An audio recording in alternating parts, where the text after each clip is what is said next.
Supracortical. Aquí todos estamos locos. Con Rafael López. Puentes.mx.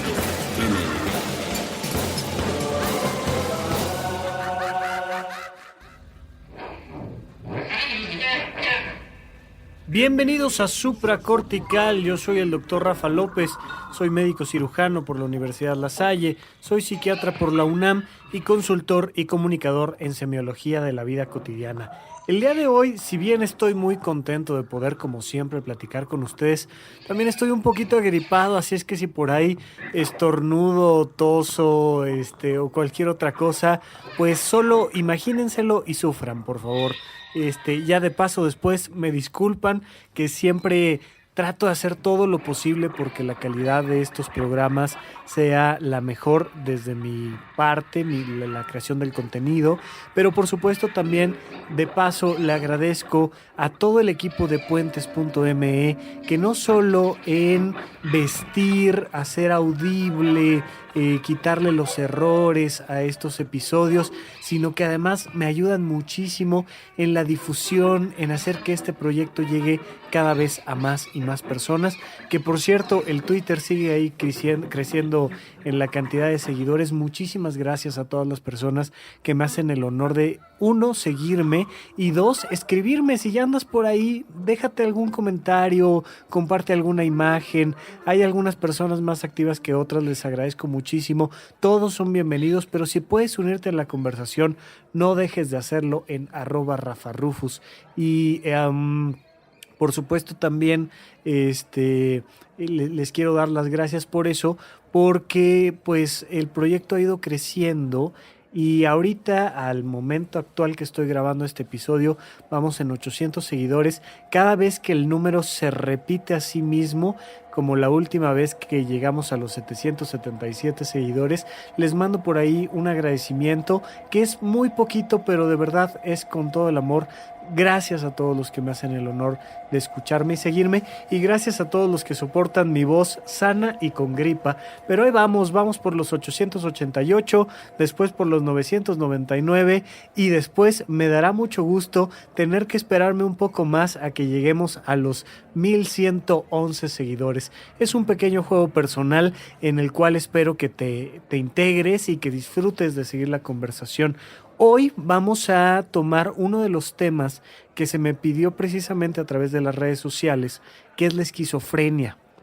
Mira, el proyecto de Supracortical va más enfocado a esa locura de la vida diaria que a la otra locura del hospital psiquiátrico. Aquí casi no hablo de psiquiatría. Soy psiquiatra, sí. Terminé la especialidad de la UNAM y todo, sí. Es un tema que me fascina, por supuesto. La esquizofrenia, el trastorno bipolar, el trastorno obsesivo compulsivo, la depresión, la ansiedad, etcétera, etcétera, etcétera. Todas estas condiciones que van desde el insomnio, los trastornos del sueño, los procesos adictivos, todo eso lo atiende un psiquiatra y es un tema que me fascina. Por supuesto, no obstante, es un tema del cual suelo alejarme mucho porque desde el origen del proyecto la intención era hablar de lo que a la gente realmente le interesa. Y esto es un decir, ¿no? ¿Quién sabe realmente qué es lo que a la gente realmente le interesa? Como no sean ustedes mismos escribiéndome y recomendándome temas, pero no quería que este fuera un programa sobre, ay, mira, estos son los criterios de la esquizofrenia, esto es el trastorno bipolar, esto se trata de tal manera. No, no es un curso de psiquiatría. Es supracortical, es la locura de la vida diaria, nuestros problemas vocacionales, de pareja, de consumo de sustancias, la búsqueda del ser, del sentido de la vida, taca, taca, taca. Todo eso es supracortical, pero por supuesto que además es toda la psiquiatría. Y dentro de la psiquiatría tenemos algunos puntos importantes que comentar. El primero de ellos es que la psiquiatría no atiende enfermedades, prácticamente nunca. La psiquiatría atiende enfermedades, la psiquiatría atiende trastornos mentales. ¿Cuál es la gran diferencia entre un trastorno mental y una enfermedad? Bueno, Robert Koch, ¿no? Fue el que nos ayudó propiamente a definir las enfermedades y nos decía, si tú tienes a un cuerpo sano, porque por supuesto puede ser una persona, una gallina, un ratón, cualquier sistema biológico sano, vas a tener un sistema en equilibrio. Si a ese cuerpo sano le agregas un agente causal de enfermedad, una bacteria, un virus, una cortada, una intoxicación por sustancias, por ejemplo, por plomo, te vas a dar cuenta, uno, de que el sistema disfunciona, dos, de que disfunciona siempre igual, y tres, que si le quitas el agente causal a tiempo, vuelve a la normalidad. Eso es una enfermedad. Entonces, aquí está su conejillo de indias, entre paréntesis, Rafa Rufus, demostrando qué carajos es una enfermedad. Rafa tiene hoy por hoy que está grabando este episodio una enfermedad que es un resfriado común.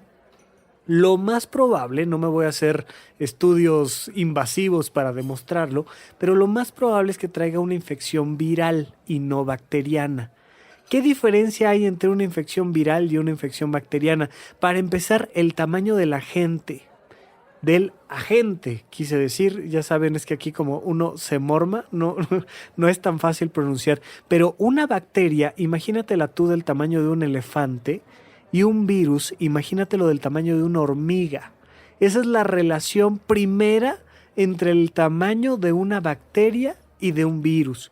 Este virus vive en condiciones muy diferentes a las bacterias y lo más probable es que me haya contagiado a través del aire acondicionado, a través de una manija de alguien que abrió la puerta y traía esta enfermedad, a través de X, Y o Z circunstancia que hizo que yo me llevara el virus a la cara, probablemente a la boca, de una u otra manera.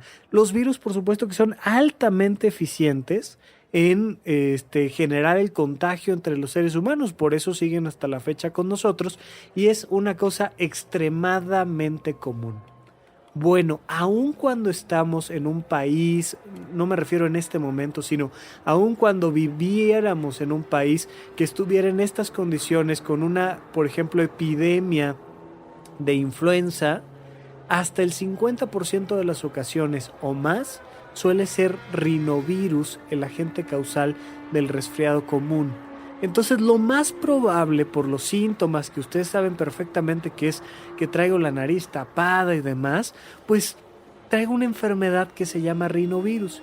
Se me metió el virus, traigo los síntomas que todos conocemos del resfriado común, mi cuerpo terminará eliminando ese virus del sistema, espero yo, si deja de haber supracortical, ya saben que fue lo que me mató, y después de eso, pues voy a volver completamente a la normalidad porque se acabó el bicho. La diferencia con los trastornos mentales es que no hay un virus que se te meta, una bacteria que se te meta, y a diferencia de lo que mucha gente cree, tampoco hay, por ejemplo, una desconexión neuronal o una situación de estrés particular que hizo que se depletara tu sistema de serotoninas y que eso causara una enfermedad mental. No funciona así. Realmente no funciona así. Lo más común en la psiquiatría son los trastornos. La diferencia entre una enfermedad y un trastorno es que el trastorno siempre tiene muchos orígenes.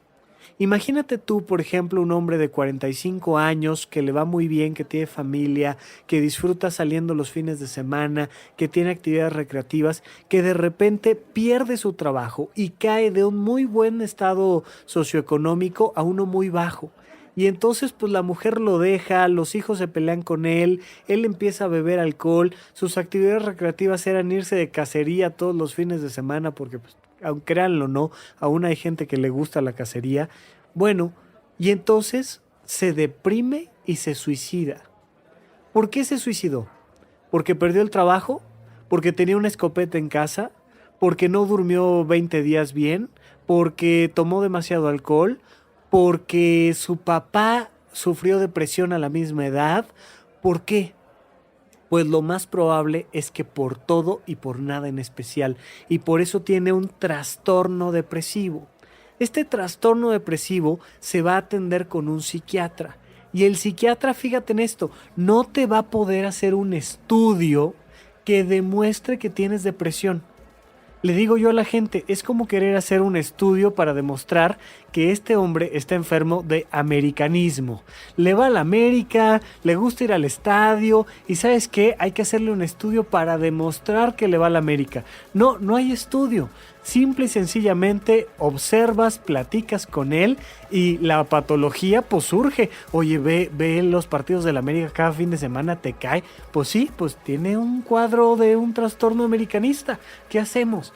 No nos queda de otra más que atender los síntomas. Que le vaya a algún buen equipo, que aprenda de otros deportes. Ya saben, aquí echando chascarrilla. Pero simple y sencillamente hay que dejar muy claro que la psiquiatría atiende trastornos mentales y no enfermedades. Y por tanto, cuando vas a un psiquiatra, difícilmente te va a poder hacer un diagnóstico haciéndote una prueba de sangre, un electroencefalograma, una resonancia magnética. Te las va a pedir, probablemente sí, si él lo considera necesario te las va a pedir, pero te las va a pedir para descartar problemas de otras áreas de la medicina, como problemas endocrinológicos, neurológicos, inmunológicos, pero realmente uno llega al psiquiatra cuando todos los estudios salieron normales, a pesar de ver un cuadro tan grave como la esquizofrenia, por ejemplo. La esquizofrenia es quizá el trastorno más icónico que atiende un psiquiatra. Es eso por lo que la gente cree que uno debe de ir al psiquiatra y es eso por lo que la gente cree que uno, como está sano, como no tiene una enfermedad o un trastorno, uno no debe de ir a ver a un psiquiatra. ¿Qué es la esquizofrenia? Es una de muchas condiciones, pero es la más habitual, la más popular sobre todo, que hace que una persona pierda el contacto con la realidad. Esto normalmente no proviene del estrés, de si meditas o no, de si comes bien o no. Casi naces con esta condición. Pero vamos a platicar un poquito más de la esquizofrenia ahorita que regresemos de un pequeño corte aquí en Supracórtica.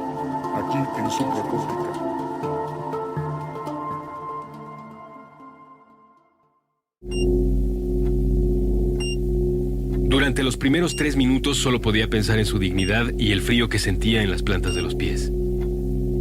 Las batas de hospital tienen esa abertura en la parte trasera. Esa corriente que le alcanzaba desde el pasillo lo tenía angustiado y un poco distraído.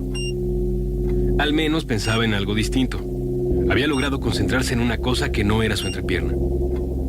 Llevaba semanas atorado ahí, en ese dolor que no había experimentado antes. 30 años, y la ingle nunca le había quemado o punzado de esa manera. ¿Serían los cigarrillos? ¿El café? ¿Las horas frente al monitor?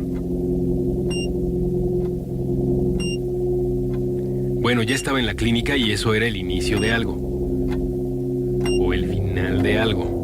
O el inicio del final de algo. La enfermera le advirtió. El dispositivo recién llegado al consultorio era mucho más que una báscula. Novedades del siglo XXI. Debía quitarse los calcetines y pararse sobre el rectángulo de acero negro. La enfermera saldría unos minutos. Debía preparar las evaluaciones de otros pacientes que se encontraban angustiados, adoloridos y descubiertos de la espalda en otros cubículos. Así que él esperaba, de pie sobre el aparato. 5 minutos. La enfermera no volvió. 10 minutos. No volvió. 15. No tenemos mucho tiempo, dijo entonces la máquina. El paciente movió la nuca para buscar una cámara en el techo. Era la inteligencia bajo sus pies quien le dirigía la palabra. ¿Cómo te llamas? Alex, dijo el paciente, mientras por un reflejo quiso cubrirse el trasero con la tela insuficiente de la bata. ¿Cuál es tu porcentaje de grasa? No lo sé. ¿Cuál es tu porcentaje de músculo? Para eso vine. Se supone que tú me vas a dar los resultados. ¿Por qué es tan difícil hacer que los seres humanos escuchen? ¿Tiene que ver con su evolución? ¿Con su historia de crueldad y dominio? ¿Cuál es tu porcentaje de agua, Alex?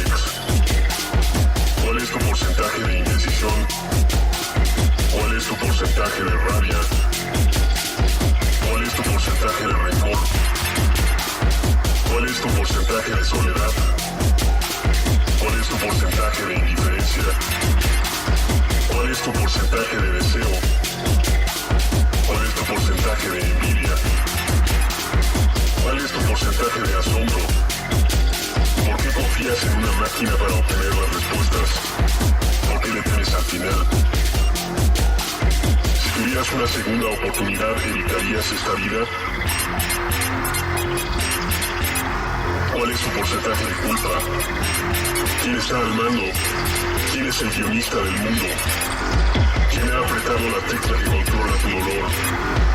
El paciente pudo ver cómo cambiaba la luz del cuarto, cómo el suelo se mezclaba con las paredes y con otros edificios, y cómo, en realidad, parecía flotar sobre la nada.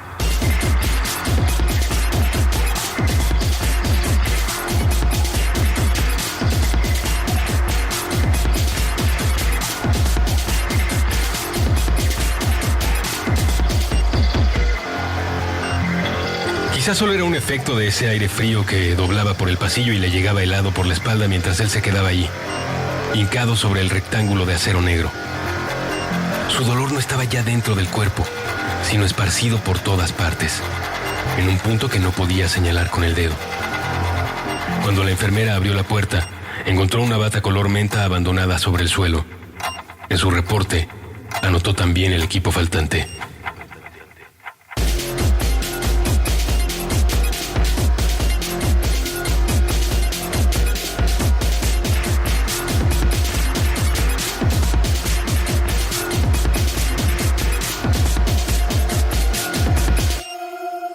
Puentes, un diminuto porcentaje del todo.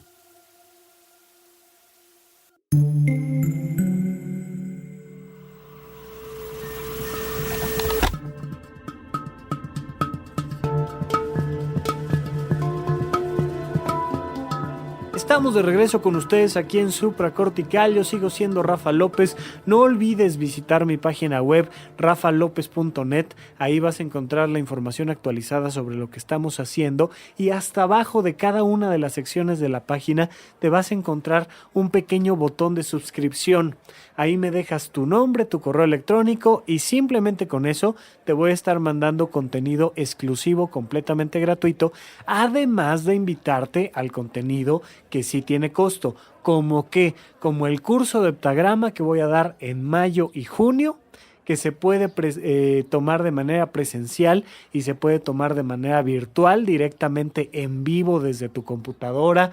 Te conectas al curso y aprendes mucho sobre un tipo de clasificación humana muy interesante que clasifica a las personas en 7 tipos, pero que no solo las clasifica, que te enseña a descubrir sus lados maravillosos, tus lados maravillosos, y los lados de sombra de cada uno de los tipos, y aprendes, por supuesto, cómo explotar esos lados maravillosos que sí tienes y cómo matizar esos lados de sombra que también tienes. Pero además te enseña muchísimo sobre empatía y sobre cómo relacionarte con esas personas que nomás no entiendes por qué actúan como actúan. ¿Sabes por qué actúan como actúan? Porque son 6 tipos completamente diferentes a ti. Y dices, ay, no puede ser que valore esta persona estas cosas, que no valore aquellas, que reaccione de tal forma, que sea agresivo, que sea huevón, que sea... No, yo qué sé. Pero el curso de heptagrama que voy a dar todos los martes de mayo y junio va a estar bien padre, bien interesante, y vas a aprender muchísimo sobre tu propio ser. Acuérdate, se puede tomar presencial, se puede tomar a distancia, y basta con que entres a la página de rafalopez.net. Ahí vas a encontrar mucha información directamente en la página de inicio, y además en una de las pestañas viene la sección de cursos y cursos virtuales. Ahí vas a poder encontrar toda la información. Pero además, si tienes ganas de platicarme algo, de preguntarme algo directamente, escríbeme a contacto@rafalopez.net, y con todo gusto yo personalmente personalmente, voy a contestar tus dudas, a darte alguna orientación o simplemente a saludarte. Me da mucho gusto cuando me dicen, oye Rafa, pues es que ya eres aquí como de la familia y tenía ganas de saludarte y saber cómo estás. Pues gracias por escribir y con todo gusto te voy a contestar. Me tardo en contestar, lo lamento mucho. Para hacerlo presencial, para hacerlo uno a uno, para hacerlo de una manera directa, tengo que tardarme un poquito en contestar, tengo muchas actividades, pero con gusto lo haré. Bueno, no les quito más tiempo de comerciales. Estamos platicando de la esquizofrenia. A ver, la esquizofrenia es algo con lo que naces, como con la diabetes, pero que se va a expresar en algún momento determinado de tu vida y que pues hay poco que puedas hacer para evitarlo, pero hay mucho que puedas hacer para que si te da, te afecte lo menos posible. Oye, ¿la diabetes se nace con ella? Sí, la diabetes se nace con ella. Trae factores genéticos importantísimos que además con un mal estilo de vida se expresa mucho más rápido. Pero es un tema más genético que adquirido. Tiene de los dos factores, pero es súper heredable. En México tenemos una gran cantidad de herencia genética de diabetes y tenemos además un pésimo estilo de vida. Si tu cintura mide más que tu cadera, hay una probabilidad de 3-1 de que tengas diabetes. No te digo más, no te digo si gordos, si chaparros, si comes, si el azúcar, si no, si la marihuana, nada. Si tu cintura mide más que tus caderas, tienes una probabilidad de 3-1 de padecer diabetes. Ahora, explora en tu historia familiar si alguien ha tenido algún cuadro de esquizofrenia, algún familiar cercano. Si lo tienes, la probabilidad es como de 1-4 de que padezcas la enfermedad y de que la heredes y que además empieces a luchar con ella. No es tan común. La esquizofrenia no es una situación, no es un trastorno tan común, afortunadamente, pero sí es una condición grave. A ver, punto número 1, naces y te ves completamente normal. Eres un niño sano, que crece, que juega, que aprende, pero más o menos por ahí de entre los 18 y los 30 años de edad, o sea, digamos a tus 20, puedes empezar a presentar una cantidad de síntomas que son ya determinantes de que estás padeciendo un trastorno de esquizofrenia, un trastorno psicótico del tipo esquizofrenia. ¿Cuáles son así los criterios duros para saber que alguien tiene esquizofrenia? Pues una persona que escucha voces que no están ahí. Una persona que especialmente escucha, no en su cabeza, sino afuera de ella, gente conversando. Vamos a poner por ahí algunas películas y algunas recomendaciones para que tengas más o menos la idea de cómo se vive la esquizofrenia. Una de las películas que no presenta un cuadro de esquizofrenia, sino al final te dan la vuelta y se va por otro lado, es una película que a mí me encanta, una película fantástica que se llama Más extraño que la ficción. Y entonces el personaje principal va con una psiquiatra y le dice: es que todos los días, desde que amanece hasta el último momento, escucho a alguien narrando mi vida. Y le dice: pues tienes esquizofrenia. No es que escuche voces o no es que vea cosas, es que una voz está narrando mi vida. Insisto, tienes esquizofrenia. Hay otras películas muy interesantes, pero este es el elemento principal: escuchar 2 o más voces que provienen de afuera de ti, no como tus pensamientos. Tú cuando piensas: ay, tengo hambre, quiero comerme una hamburguesa, o ya que se me quite esta maldita gripa, tú escuchas una voz en tu cabeza, la tuya. Y puedes escuchar que esa voz te dice: es que eres un fracasado, es que no sirves para nada, o puedes escuchar muchísimas cosas positivas o negativas de tu propia voz, pero suena adentro de tu cabeza y escuchas la voz. Cuando tienes esquizofrenia, escuchas una voz que está allá afuera de ti, pero que no viene de nadie, como si fuera un fantasma. Si además son 2 voces que conversan entre ellas, casi el diagnóstico es certero. Por supuesto que además empiezan a surgir, por ejemplo, preocupaciones extrañísimas, infundadas, como la idea de que tu vecino se acaba de comprar una supercomputadora para saber cuántas veces te paras al refrigerador en las noches. O para saber cuál es tu clave del celular y entonces hackearte todos esos memes que tienes sobre los Simpson o alguna cosa así extraña. Y normalmente las personas, fíjate, no tienen tapujos en comentarlo. Uno pensaría que, oye, pues si estoy teniendo estas ideas extrañas, pues no se las comento a nadie, no vayan a pensar que estoy loco. No, fíjate que es algo curioso de la esquizofrenia. Normalmente no te mienten. Te dicen que Netflix se robó su historia de vida porque quieren ganar muchísimo dinero y que todo lo que está pasando en 4 o 5 series de televisión al mismo tiempo está basado en su propia vida. Y uno dice, oye, pues como que no creo. Oye, es la clásica historia de que unos marcianitos acaban de aterrizar en el jardín de mi casa. Una persona que escucha voces y o que tiene este tipo de ideas extrañas, lo más probable es que tenga esquizofrenia. Mira, también sucede que de repente sienten, y había una película por ahí que se llamaba Lo que ellas quieren, sienten que pueden escuchar los pensamientos de los demás. Entonces de repente una señora esperando el camión está al lado de ellos y ellos escuchan o sienten los pensamientos de la señora sin que ésta diga absolutamente nada. Por supuesto, la gran mayoría de las veces están equivocados. Estos síntomas se empiezan a presentar primero de manera aislada y a lo largo de años se vuelven síntomas graves. No es algo que pase de la noche a la mañana. Normalmente cuando ya ves un cuadro grave, significa que la persona ya lleva mucho tiempo inestable.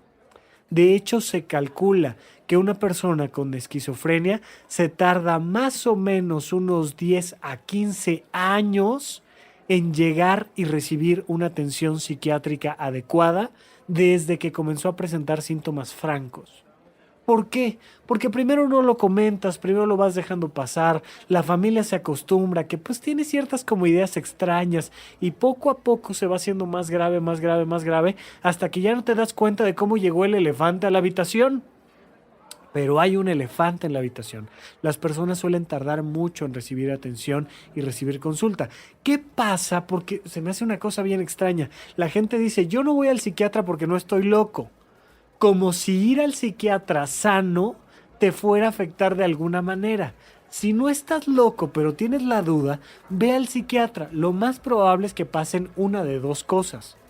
Una, que efectivamente no tengas una enfermedad psiquiátrica y que entonces el psiquiatra te diga, señor, está usted sano, váyase con un psicólogo, tome el curso de heptagrama de Rafa López, escuche puente supracortical o alguna otra muy buena recomendación que le permita a la persona elevar su calidad de vida sin necesidad de estar hospitalizado en un psiquiátrico. Segunda posibilidad de una persona que va y recibe una consulta con un psiquiatra, que efectivamente esté cursando por un trastorno mental y que el psiquiatra de manera muy simple le corrige ese trastorno evitando que el día de mañana se convierta en algo grave. Y entonces te evitas hospitalizaciones. Es como ir al doctor cuando tienes una pequeña gripa o como esperarte hasta que tienes una neumonía y ya no puedes respirar. Esa es la gran diferencia. Entonces no dejes de ir al psiquiatra o de llevar a algún familiar tuyo al psiquiatra ante un trastorno depresivo, ante el riesgo de un trastorno bipolar, que es algo muy diferente a lo que la gente cree que es el trastorno bipolar. Ya lo platicaremos en otro episodio, pero especialmente si estás viendo estas condiciones extrañas y absurdas de la esquizofrenia. Por supuesto, estos no son los únicos datos importantes. En general vas a ver una persona con paranoia, en general vas a ver una persona que está desconfiando de todo y de todos, vas a ver cambios claros en los hábitos de alimenticios, de higiene, vas a ver muchas transformaciones muy curiosas. Entonces, si tú estás notando que tu familiar o tú estás guardando el sándwich en un cajón o abajo de la cama, o que estás cubriendo el auto con papel aluminio para que no lo rastreen, o que ya bloqueaste todas las ventanas de la casa y es una cueva oscura, pues por supuesto que requiere de ir a un psiquiatra esa persona. Pero si no, si estamos empezando con algo muy ligero, hay que estar mucho más atentos. Entonces, vamos a un pequeño corte y regresamos a platicar de lo que se llaman síntomas premórbidos. Esos pequeños síntomas que no identificas tan claramente, pero que te deben de hacer pensar que algo puede estar sucediendo.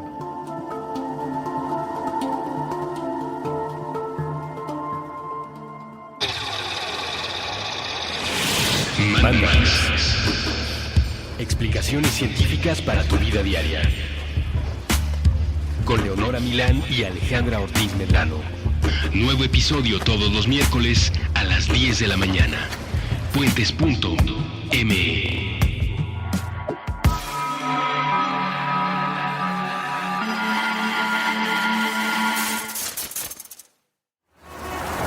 El principio y el final de un puente son relativos.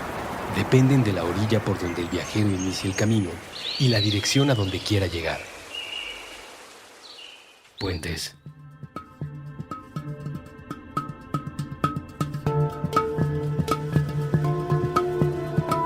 Estamos de regreso con ustedes aquí en Supracortical y estamos platicando sobre la esquizofrenia. Y les platicaba yo en el bloque anterior de los síntomas más marcados de una persona que tiene esquizofrenia. Bueno, hay otros más ligeros que se llaman síntomas premórbidos. Los síntomas premórbidos, o sea, síntomas de antes de la enfermedad, esa sería la traducción de premórbido, se pueden presentar desde los 10 años, desde los 15 años, desde los 18 años y suelen ser sobre todo conductas sociales extrañas, especialmente un aislamiento social. Por mucho que queramos creer en la monogamia y por mucho que queramos creer en que un día va a llegar el príncipe azul y que hasta entonces tú debes de resguardar tu sexualidad, que incluye desde el beso hasta todo lo demás, no es cierto. Lo más probable es que a lo largo de tu vida hayas tenido varias experiencias sociales, sexuales, amistosas, académicas, de mucha diversidad.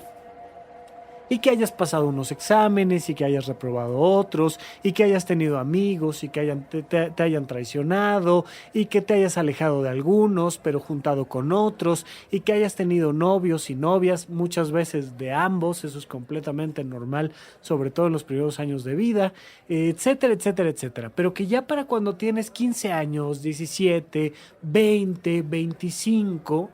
ya hayas tenido una multiplicidad de experiencias sociales, académicas, sexuales, amistosas, amorosas, etcétera, etcétera, etcétera.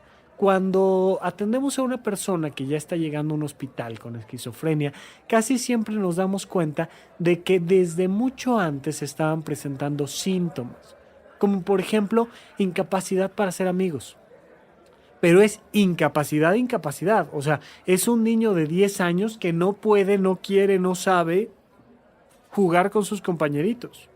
Pero además es un chico de 16, 17 años que no tiene interés alguno en ninguno de los dos sexos y que no tiene experiencias sexuales y que además es este chico raro que está ahí como aislado, que tiene ideas diferentes. Además, probablemente sea una persona con bajo rendimiento académico.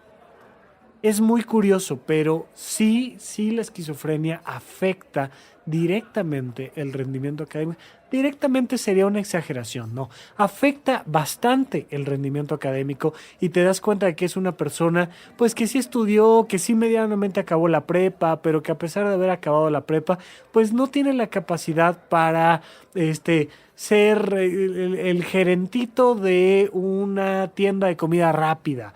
No puede, o sea, no es que no quiera, no es que sea un flojo, no es que esté ahí tirado, es que no puede, por mucho que le eche ganas, no sabe llevar un inventario, no sabe meter una hoja de Excel. Por supuesto que la esquizofrenia no es el único problema que pueda generar que una persona tenga dificultades académicas y sociales. No, pero es algo que suele acompañarse a estos síntomas más marcados de escuchar voces, de tener ideas extrañas, de ver cosas que no están en la realidad, etcétera, etcétera, etcétera, ¿no? Pero varios de esos son sobre todo temas de aislamiento y de disfunción social, familiar, sexual, y entonces te das cuenta que son personas que no tienen esta capacidad para vincularse adecuadamente con los demás. Estos suelen ser síntomas premórbidos importantes. Y bueno, que quede muy claro que mientras más pronto llegue un chico a consulta, una chica a consulta, tiene una manera de presentarse que es mucho más frecuente en hombres que en mujeres. No es exclusivo para nada, pero sí hay una mayor frecuencia entre los hombres que entre las mujeres, como hay otros trastornos mentales que son más propios de las chicas. Pero este chico, esta chica que empieza a presentar estos síntomas, si llega lo antes posible a consulta, le vas a cambiar la vida. Esto es algo que debe de quedar clarísimo, clarísimo. Si me tardo 5 años, 10 años, 20 años, 40 años en llevar a consulta a una persona que está presentando un cuadro de esquizofrenia, la gran diferencia va a estar en que puedes cambiarle la vida a esa persona.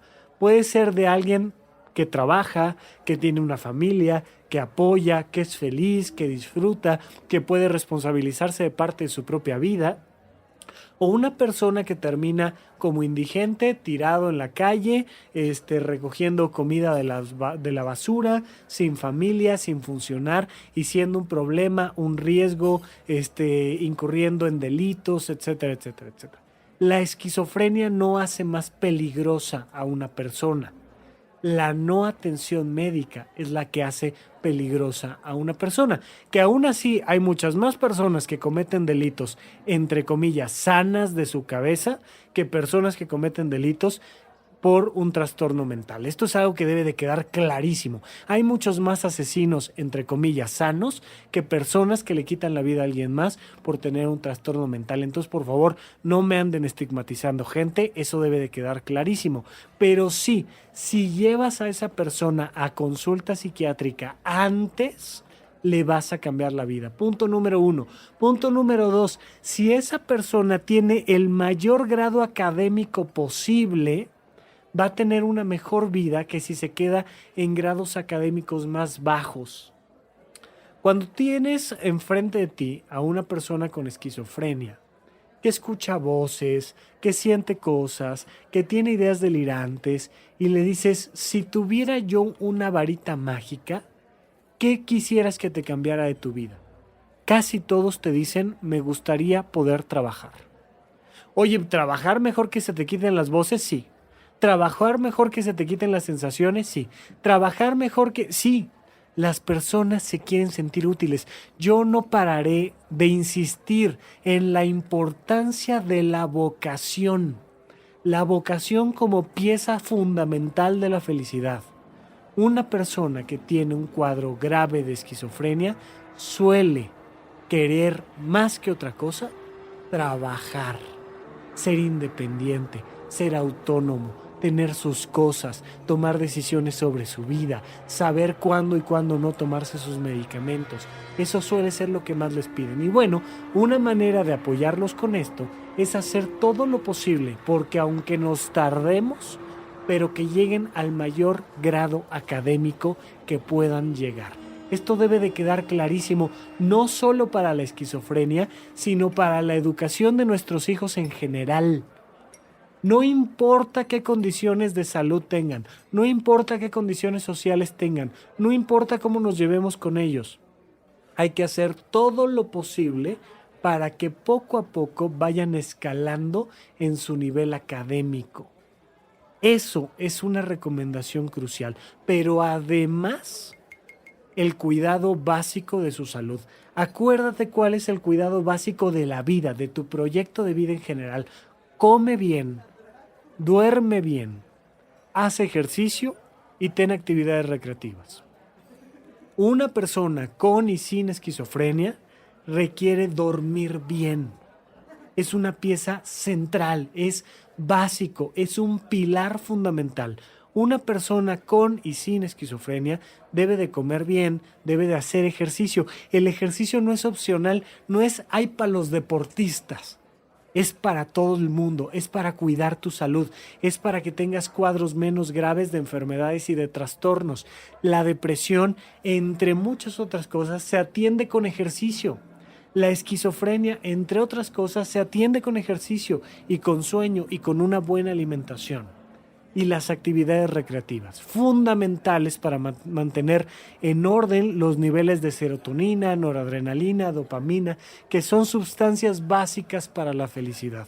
Es importantísimo que esto quede claro. Si le podemos brindar estos 3 escalones de atención, llevarlo a consulta, que tenga un buen nivel académico y que trabaje adecuadamente de manera libre y que además come, duerme, cuida su salud en general, vas a ver una persona sí con esquizofrenia, pero con muchísima mayor calidad de vida.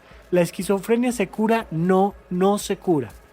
No se cura y además requiere varios tratamientos farmacológicos toda la vida, el resto de la vida. Uy, qué tragedia, entonces mejor no lo llevo. Entonces le estás condenando su vida a una calidad mucho menor. Llévalo y dale sus medicamentos. El 90% de los problemas de una persona con esquizofrenia es porque no se está tomando adecuadamente los medicamentos. No es una condición que se cura, no es un tema de terapia, no es un tema social, no es responsabilidad del gobierno, no es por estrés, no. Es una condición médica, es un trastorno médico que atiende el psiquiatra y que lo atiende con varios medicamentos, pero que si se los toma adecuadamente vas a tener una persona súper funcional. Consultas pronto, trabajo y desarrollo académico y por supuesto el cuidado básico de la salud. Hay que tratar de apoyar a las personas que están en una condición como esta y además hay que tratar nosotros mismos de ver si tenemos este o cualquier otro trastorno mental y tomar el tratamiento adecuado, que la gran mayoría de las veces, como no en la esquizofrenia, no requiere de medicamentos toda la vida. No, la gran mayoría de las veces requiere que te conozcas un poquito mejor y de que tomes ciertas acciones importantes en tu vida. Pero en la esquizofrenia, como en la diabetes y como en muchas otras condiciones, no hay de otra. Ve a consulta y tómate tus medicamentos. A lo mejor no es esquizofrenia, a lo mejor es hipertensión. A lo mejor no es esquizofrenia, a lo mejor es un problema óseo o endocrinológico de tiroides. Ve al especialista adecuado y sigue las indicaciones que él te esté mandando. Va a elevar la calidad de tu vida. No le tengas miedo a depender de los medicamentos. Oye, pero yo no quiero tomar medicamentos, o no muchos, o no toda la vida. Pues entonces duerme bien, come bien, haz ejercicio y ten actividades recreativas. Te juro que eso reduce en muchísimo la cantidad de medicamentos que uno tiene que tomar toda la vida. A veces son necesarios, te los tomas, ni hablar. Hasta por un maldito resfriado común a veces hay que tomar medicamentos. No, es que prefiero aguantarme. Perfecto, pero pues entonces cuídate. Cuídate y de todas maneras hazlo a la par de la atención de un médico profesional. Bien, pues hasta aquí nuestro programa sobre la esquizofrenia. Cualquier duda, ya saben, me pueden contactar y por lo pronto los invito a que sigan descargando todo el contenido de puentes.me. Muchísimas gracias y hasta la próxima. Muchísimas gracias y hasta la próxima.